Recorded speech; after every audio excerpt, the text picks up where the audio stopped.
Avokati i popullit Endri Shabani reagoi nga Vlora në lidhje me protestën qytetare që po zhvillohet në Tiranë, duke ritheksuar qëndrimin e institucionit që ai përfaqëson ndaj të drejtës së qytetarëve për të protestuar.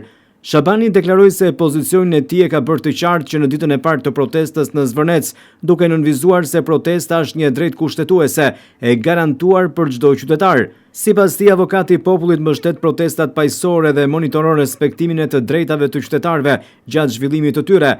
Ai u shpreh se në rastet kur konstatohet se policia te i kalon kompetencat e saj dhe nuk kufizohet vetëm në garantimin e rendit publik, por përdor forcë të pajustifikuar ndaj qytetarëve, avokati i popullit rekomandon marrjen e masave dhe ndjek procedurat përkatëse. Shabani bëri të ditur se për pretendimet mbi përdorimin e tepruar të forcës ndaj protestuesve është nisur një hetim administrativ për të verifikuar rrethanat e ngjarjeve. Qëndrimi është ai që ka qenë që ditën e parë.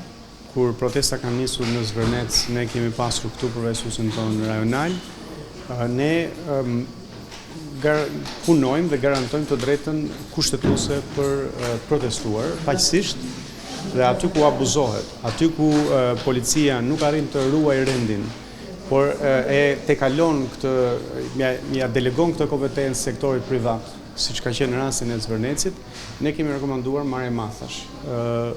Nga ana tjetër, kur ka tekalim force në ndalimin e qytetarëve që janë duke protestuar, ne kemi nisur hetimin tonë administrativ. Avokati i popullit theksoi se institucioni ka reaguar edhe për arrestimin e protestuesve. Ai tha se janë kryer veprimet përkatëse për rastin e ndalimeve dhe përfaqësuesit e institucionit kanë takuar nga afër personat e arrestuar për të monitoruar respektimin e drejtave të tyre gjatë procedurave. Shabani sqaroi se roli i avokatit të popullit nuk është mbështetës apo të kundërshtoj kërkesat politike të protestuesve, por të garantojë që çdo qytetar të ushtrojë lirisht të drejtën kushtetuese për të protestuar dhe të trajtohet në përputhje me ligjin. Ai nënvizoi se institucioni do të vijojë të monitorojë situatën dhe të ndërhyjë sa herë që evidentohen shkelje të drejtave të njerëzit apo tejkalimi kompetencave nga autoritetet përgjegjëse. Jo vetëm që kemi reaguar, jo vetëm që kemi hetuar, por kam qenë personalisht i kam vizituar, i kam takuar të ndaluarit, kështu që kjo akuzë është e pa bazë, edhe ju si gazetar mund ta verifikoni këtë.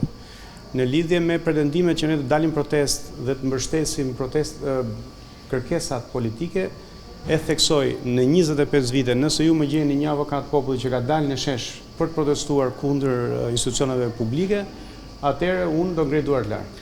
Në qoftë se ju më gjeni në Ballkan, në Evropë apo në botë, një avokat populli që del dhe mbështet kërkesat politike të protestuesve, atëherë ne kemi keq kuptuar rolin, por ne jemi aty për të garantuar të drejtën e tyre për të protestuar kundër qeverisë, për protestuar kundër institucioneve vendore, për protestuar kundër meje nëse duan, deri këtu.